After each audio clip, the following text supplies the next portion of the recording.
Boa noite, irmãos, e graça e paz. Mas se a irmã Ifo quiser vir, pode ficar à vontade. Amém. Estou brincando, irmãos. Fico feliz pela oportunidade, mais uma vez. Agradeço ao pastor Davi pela confiança. E agradeço principalmente ao Senhor, que é quem nos cria esses momentos oportunos, né?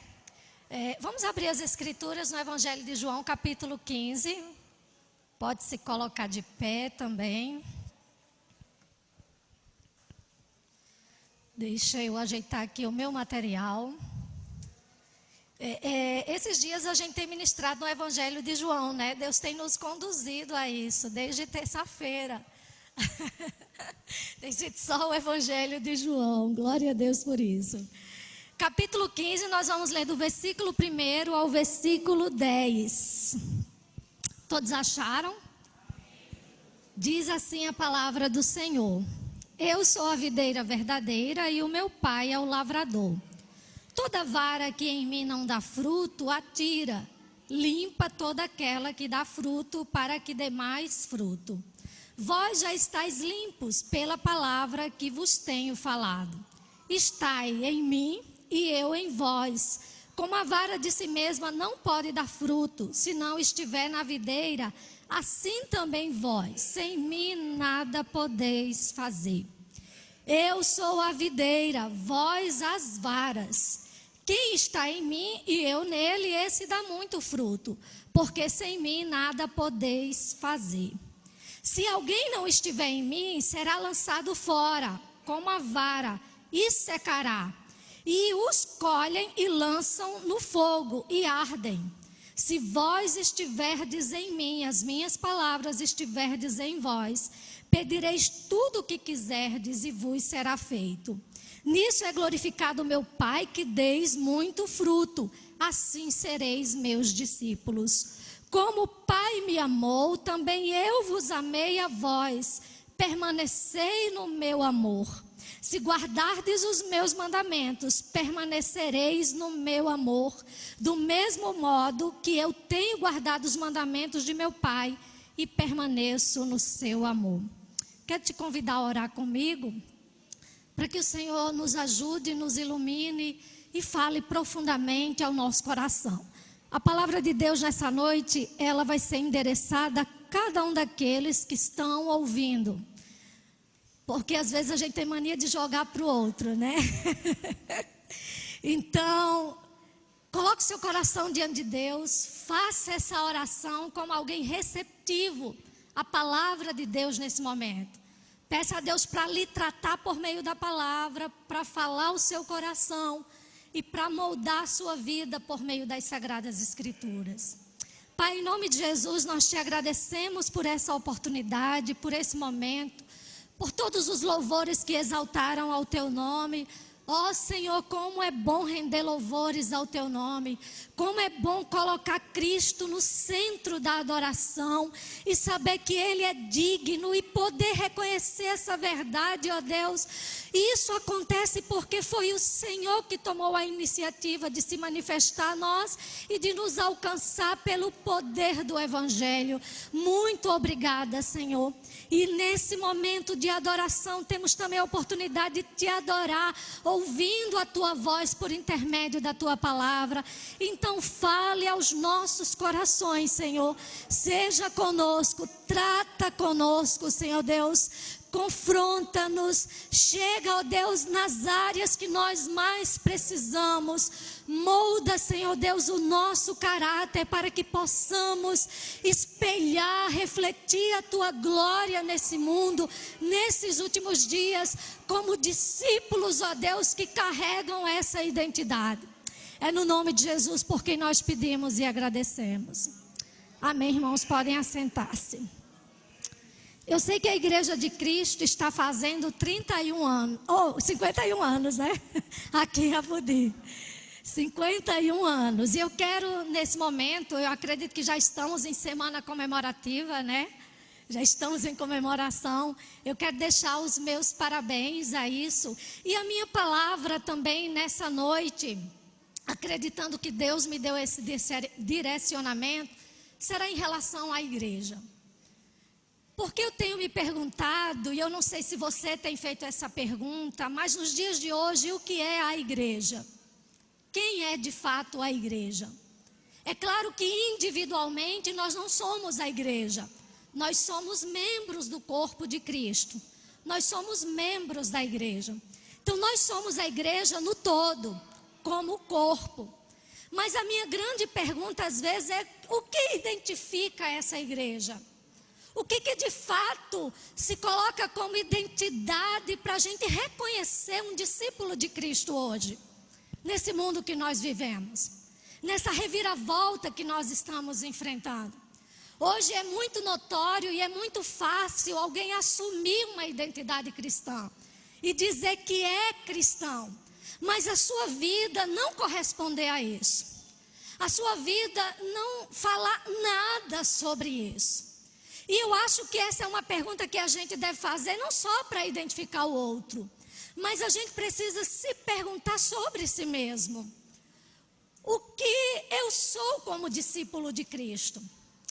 Qual é a minha identidade como discípulo de Cristo? O que me identifica? Quais são as credenciais que dizem: esse é um discípulo de Cristo, de fato? Eu olho para esse texto e eu quero entender a partir desse texto um pouquinho sobre isso. Nós estamos diante de uma alegoria. O livro de João, o Evangelho de João nos traz algumas alegorias. Há uma certa ausência de material de parábola no livro. E essa alegoria, que é conhecida como a alegoria da videira e dos ramos, ela tem como principal propósito nos mostrar sobre a frutificação do discípulo na pessoa de Cristo. Aquele que está em Cristo vai frutificar. Então, essa alegoria nos fala principalmente sobre essa verdade. Jesus conta essa alegoria para ensinar essa verdade aos discípulos nos seus últimos momentos. Jesus está aqui na quinta-feira à noite. Já tinha se passado o momento da Santa Ceia. Eu fico imaginando, eu sempre digo como foram esses últimos instantes da vida de Jesus, que agonia ele deve ter sentido nessa última semana, quando ele está vivendo o processo que antecede o seu sacrifício, a sua entrega total. E ele sabia o que o esperava no Calvário. E aí, nesse momento, Jesus se dedica um tempo a instruir ainda mais os discípulos. Então, nós estamos diante dos últimos discursos de Jesus aos discípulos. E segundo o escritor Herbert Luke, Jesus tinha acabado de sair do cenáculo da Santa Ceia e estava se dirigindo ao Getsêmani, lá o jardim da aflição, onde ele sentiria de fato em oração também as agonias do sofrimento, da ira de Deus que cairia sobre ele. Nessa ocasião, provavelmente durante o percurso, Jesus se depara e vê várias videiras. Algumas talvez queimando, essas videiras não serviam mais, e algumas produzindo frutos. Jesus aproveita o cenário para ilustrar também a vida do discípulo. O discípulo que frutifica a partir dele. E esse é o principal, própria vida. Como discípulo verdadeiro de Cristo. Como igreja que carrega essas marcas distintas. Essas marcas de identidade. Essas marcas que dizem: eu sou seguidor de Cristo nesse mundo. Eu sou verdadeiramente discípulo de Cristo nesse mundo. E a primeira marca que eu identifico aqui é que, quanto à sua existência, o discípulo está em Cristo. A igreja está em Cristo. Por várias vezes no texto, Jesus vai falar sobre estar nele e ele está no discípulo. O próprio Jesus está na sua igreja. Jesus está unido à sua igreja e o discípulo também está unido a Cristo. Sem essa realidade, a igreja não passa de mais uma instituição religiosa. Mas a igreja é diferente. A igreja não é um mero organismo religioso neste mundo. A igreja é o corpo de Cristo nesse mundo, que carrega Cristo nela, que vive o próprio Cristo na sua existência e que evidencia o próprio Cristo na sua realidade. Cristo está nela e o próprio Cristo está em sua igreja. Então a primeira marca que a gente destaca é entender que os ramos, eles devem estar em Cristo. E que eles estão em Cristo. E que essa é a marca de fato do verdadeiro discípulo de Cristo. Eu não estou simplesmente na denominação. Embora isso não seja ruim, participar da igreja, mas eu preciso saber em que eu estou. Eu não estou simplesmente numa religião, num segmento religioso. Eu estou em Cristo e isso faz a diferença no meu viver. É o estar em Cristo que me define como discípulo de Cristo. E o fato de Cristo estar naqueles que são seus. Do mesmo modo, estar em Cristo é permanecer nele. É continuar nele. Só do versículo 4 ao versículo 10, nós temos 10 vezes essa realidade. A importância do discípulo permanecer em Cristo. E aqui, queridos, eu não estou entendendo a permanência de forma condicional. Porque se verdadeiramente estamos em Cristo, é Cristo que vai nos sustentar. É Cristo que vai nos levar ao final da jornada. É Cristo que nos levará a perseverar até o fim. É por isso que a igreja de Cristo confessa uma das doutrinas mais saudáveis da igreja. O crente salvo perseverará até o fim, porque ele permanecerá em Cristo, porque Cristo permanece nele. Não somos nós simplesmente que nos sustentamos em Cristo, é Ele que nos sustenta até o fim. E se não fosse isso, ninguém chegava ao fim da jornada, ninguém chegaria ao fim da rota. Sabe o que você deve fazer? Louvar a Cristo, porque foi Ele que te alcançou e Ele te levará até o fim da jornada. E são esses que permanecem, que são os discípulos de Cristo. Portanto, a permanência é identidade de quem está em Cristo. Aquele que está em Cristo ficará firme até o fim. Mostrará permanência. Quem está em Cristo não olha para trás, não retrocede, não há espaço para olhar para trás para aquele que está em Cristo. Quem está em Cristo não dá a meia volta, a vida dele é para frente, aguardando a vinda gloriosa do seu Senhor. Portanto, essa é uma identidade. A identidade de quem está em Cristo e, portanto, permanece nele. E o próprio Cristo também está nele. Em segundo lugar, outra marca é quanto à sua santificação. Ele recebe o tratamento do Pai. E aqui a gente destaca a figura de Deus como agricultor ou como lavrador. Jesus diz que o Pai é o agricultor. E é Ele que executa as seguintes funções colocadas no texto. Sobre os seus discípulos, sobre os ramos. Primeiro, Ele corta os ramos infrutíferos. Aquele, na verdade, que é discípulo de Cristo, ele passa pelo tratamento do Pai. Ele é tratado por Deus. Ele não vive dizendo, eu não aceito isso. Ele se subordina a Deus, sabendo que o tratamento de Deus é necessário. Ele se deixa ser moldado pelo Pai. E olha o tratamento do Pai. O Pai corta ramos infrutíferos. Tem muita gente brincando de ser crente, mas Deus não brinca de ser agricultor. Tem muita gente que brinca de ser ramo, mas Deus não brinca com a sua vinha. Deus é o agricultor sobre a vinha e Ele leva a sério o tratamento nos ramos. Não brinque com o agricultor, porque o agricultor leva a sério o processo do tratamento com os ramos. Então o Pai trata com os ramos, alguns eles cortam. Jesus diz que aquele que não dá fruto, a gente pode destacar isso a partir do versículo 2. O Pai corta. Há um sério debate para se entender isso daqui. Alguns querem falar aqui de perca de salvação, outros querem colocar aqui, na verdade, ou a disciplina de Deus sobre os crentes. Alguns querem entender, na verdade, que não sejam crentes de fato.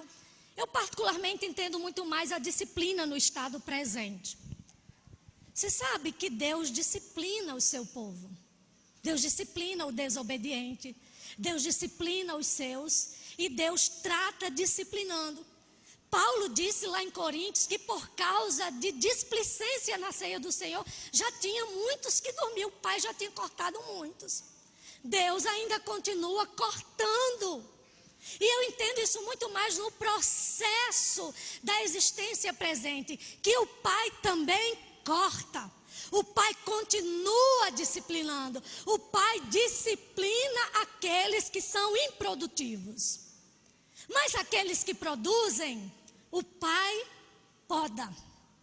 E é melhor ser podado do que ser cortado. O Pai poda. E é interessante que no processo da poda, quando o agricultor ele ia tratar com a videira, tratar com os ramos, embora a gente não tenha muito conhecimento, que a gente não lida muito com esse tipo de realidade, não é? A videira, ela produz a uva. E aí no processo da poda, o lavrador, ele cortava totalmente o ramo, deixando um toco só. Ficava sem folha, ficava sem nada, fica aliás. E quem olha como leigo, pensa que está morto, que acabou. E essa poda, ela acontece no outono, mas quando chegava a primavera e o verão, aí vinham os frutos da poda. Então o Pai poda para que demos mais fruto ainda. Quem dá fruto, o Pai poda. O Pai trata. O Pai chega na vida daqueles para tratar, através das tribulações, das lutas. E Deus se utiliza de vários instrumentos para nos tratar. Talvez você diga, mas eu sou tão obediente porque enfrento tanta luta. É justamente por isso. É porque você está dando fruto. O Pai quer mais. O Pai está extraindo mais de você. Não se preocupe, que como disse John Stott, a faca dolorosa da poda está em mãos seguras. Deus está podando porque Ele quer frutos ainda mais da sua vida. Ele quer que você frutifique para a glória dele. E veja que os frutos não são para a glória do discípulo. É nos frutos que o Pai é glorificado. É por meio dos frutos que Deus vai ser glorificado na sua vida. Então sossega nas mãos do Senhor. A tribulação não vai passar sem que ela passe pela sua vida. A luta não vai acabar antes dela cumprir o processo necessário na sua vida. A luta não vem como desvio de percurso. A rota não foi perdida. Faz parte da poda do Pai. Deus está tratando para que você frutifique mais ainda. E o discípulo de Cristo, ele se subordina ao tratamento do Pai para o processo de santificação como finalidade de frutificação. Está doendo? O Pai está podando. Deixe-se ser podado pelas mãos do agricultor. Ele sabe o que está fazendo. Ele conhece o processo da poda. E Ele tem o destino da poda em suas mãos. É para que Ele seja mais glorificado em você. É para que Ele seja mais exaltado em você. Portanto, nós lançamos um outro olhar sobre os processos da vida quando nós entendemos essa grande realidade. O Pai está tratando. Ele não desistiu de você. Pelo contrário, Ele quer produzir mais através da sua vida. Há mais de Deus para ser produzido através de você. Há muito mais frutos que Ele quer que você produza nesse mundo para a glória dEle. Mas é necessário a poda. É necessário o tratamento. É necessário passar pelo processo da dor, da luta, das circunstâncias difíceis, para que Deus atue no nosso caráter, para que nós possamos produzir ainda mais. É necessário que Deus trabalhe, que Deus nos trate. Então se lance nas mãos do agricultor, para que ele faça o processo da poda na sua vida. Não tem nada errado, porque o agricultor está no controle da vinha. E ele está tratando com os ramos para a glória do seu nome. Se você está sendo podado, é porque Deus sabe que você está frutificando. Se você está sendo tratado, é porque o Pai tem visto os frutos que você está produzindo. Então Ele vai fazer muito mais através da sua vida. Aqueles que não produzem nenhum fruto, aqueles que dão fruto, conforme o versículo 2, aqueles que dão mais frutos, mas aqueles que precisam dar muito fruto. E para superabundar na frutificação, é preciso passar pela poda do Pai, pelo tratamento de Deus. Glorifique a Deus por isso, porque você é um ramo nas mãos do fiel agricultor. E Ele sabe o que está fazendo na sua vida. Ele conhece os processos, Ele está no controle dos processos. É Ele que administra os processos, porque Ele sabe qual é o fim de toda essa trajetória. É para que Ele seja glorificado e mais exaltado através da sua vida. Em terceiro lugar, a terceira marca é que quanto à sua subordinação, Ele depende de Cristo. Você pode ver isso lá no versículo 5. Jesus diz: sem mim nada podeis fazer. Sem mim vocês não podem fazer nada. É por meio do discípulo que Cristo produz nesse mundo. É por meio das nossas vidas, como ramos ligados na videira, que Cristo, na verdade, produz frutos nesse mundo.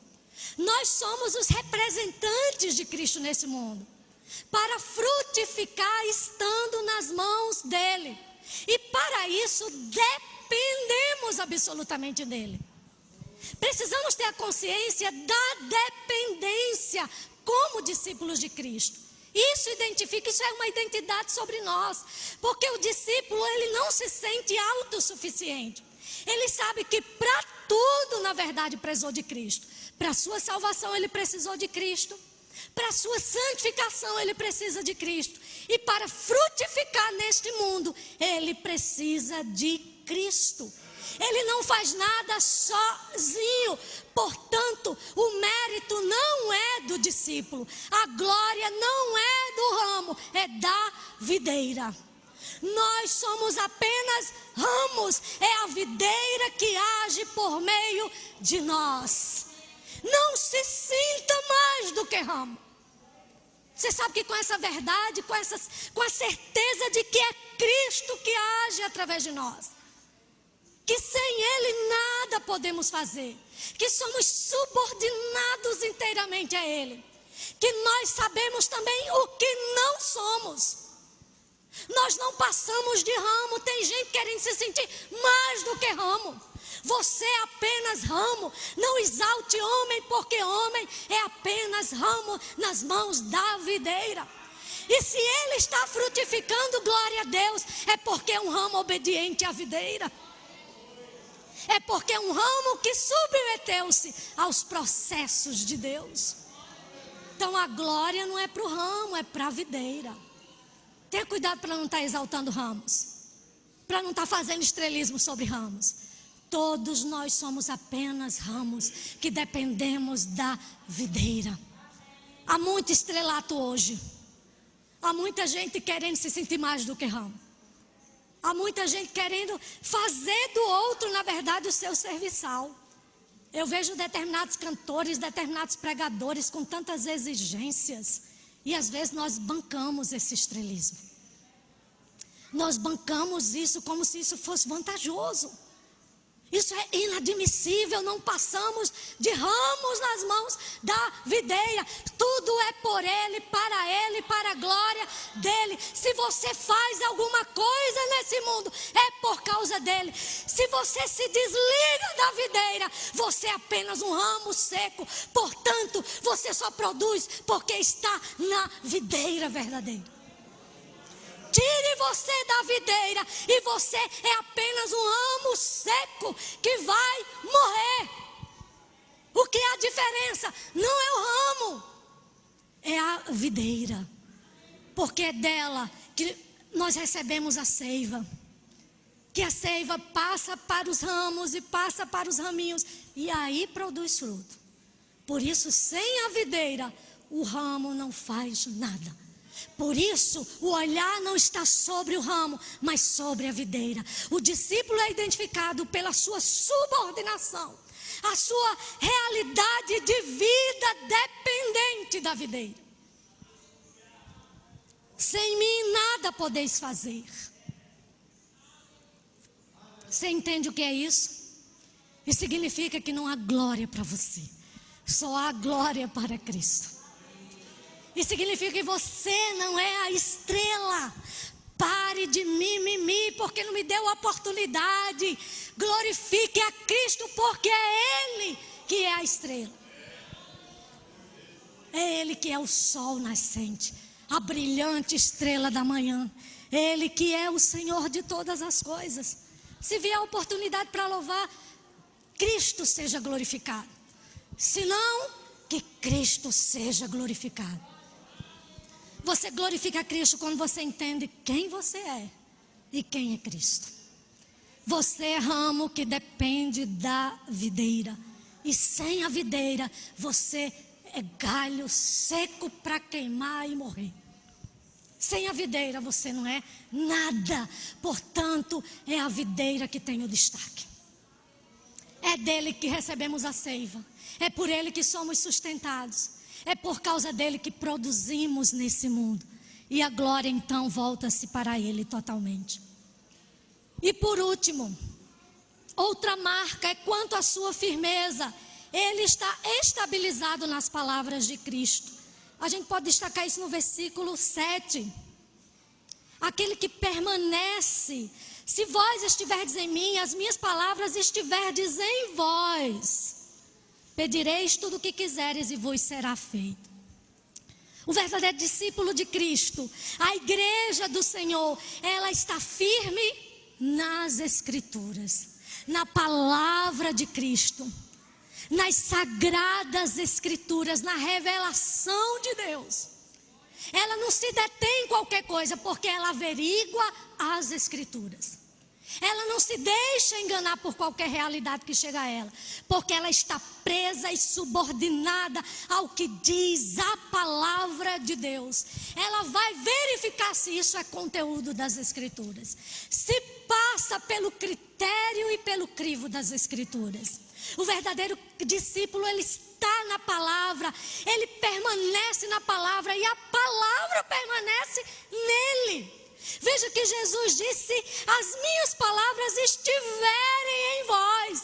É a palavra que está no discípulo. E ele sustenta isso até o fim, custe o que custar.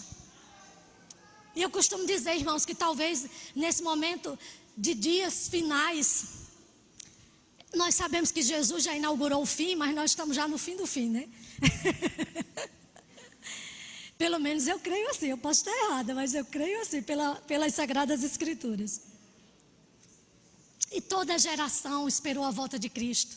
E eu faço como Tim LaHaye, nós somos a geração que mais tem motivo para isso. E o Eu diria que uma das maiores guerras que a gente vai enfrentar é em relação à doutrina. E alguém esses dias até, eu falando sobre a Igreja de Cristo, e alguém me perguntando, a Igreja de Cristo tem confissão de fé? Eu disse, tem. E muito bem elaborada. Conheça a confissão de fé da sua igreja. Conheça a doutrina da sua igreja, baseada nas Sagradas Escrituras.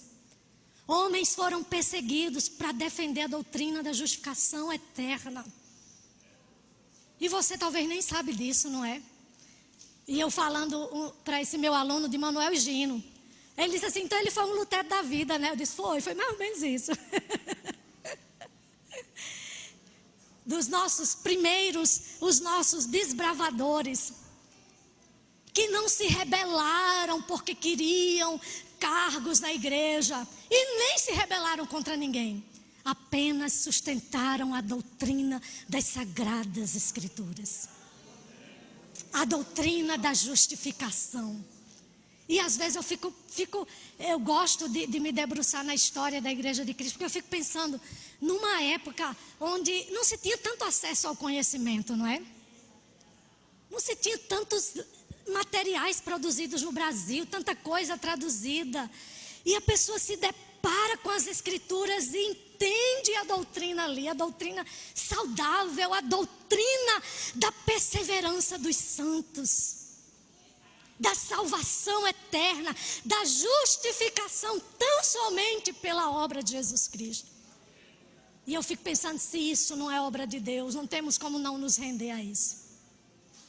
Você também é capaz de defender as Sagradas Escrituras, como defenderam os nossos primeiros pais da Igreja de Cristo.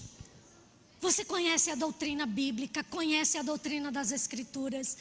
Queira conhecer o que a palavra de Deus diz e sustente isso, porque daqui para frente a guerra é de convicções, é doutrinária.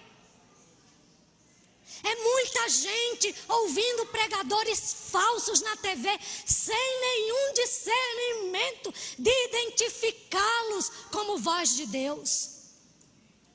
A gente é arrastado por qualquer voz que traga uma palavra de conforto, sem se preocupar, sem ter critério para analisar. Nós precisamos considerar as Sagradas Escrituras, sem falar nas inúmeras profecias. Eu não sei se eu já contei aqui, mas eu lembro, acho que foi no final de 2017. Alguém me enviou um áudio apavorado. Porque eu vi 3 dias de escuridão sobre a terra, né? Acho que alguém aqui ouviu isso. Tu ouviste isso? Eu vi 3 dias de escuridão sobre a terra. E que os crentes ficassem dentro de casa, porque o anjo da morte ia passar. Eu disse, a gente já saiu do Egito, vai voltar para lá, né, bispo? Eu achei que a igreja tinha saído dessa realidade. E aí essa irmã entrou em contato comigo desesperada, porque estava com medo e estava em pânico disso. E eu disse, minha irmã, quer saber sobre os eventos finais? Vá para as Escrituras. Não há nada de novo que Cristo vai revelar como fundamento para as últimas coisas. Escatológico. O que nós precisamos de fundamento escatológico está nas Escrituras. Vá conhecer Mateus capítulo 24, vá conhecer Lucas capítulo 21, o Evangelho de Marcos capítulo 13. Vá olhar para o livro de Apocalipse, porque não há pavor sobre o livro de Apocalipse. Pelo contrário, o livro de Apocalipse nos fala sobre um Cristo vitorioso que triunfa com a sua igreja também. É pavor para o ímpio, porque os juízos são sobre os ímpios, não sobre o povo de Deus. Então o que nós precisamos? Sustentar e correr para as Sagradas Escrituras. É um tempo de tanta incredulidade. Os jovens que são bombardeados nas universidades, que não sustentam a sua fé, quando o professor faz a primeira pergunta incrédula. E lá no seminário eu fiz esses dias um debate sobre a ressurreição de Cristo. Eu fiz um debate, na verdade, botando eles na prova. Os meus alunos já sabem o que são essas minhas provas, né? E um grupo ia defender que Jesus não ressuscitou. E o outro grupo que Jesus ressuscitou. Mas é muito interessante que quanto mais eles... E eles chegaram a ficar assustados, né? E disseram assim, mas professora... E eu disse, se vocês não aprenderem sobre isso aqui, vocês não enfrentarão isso na universidade.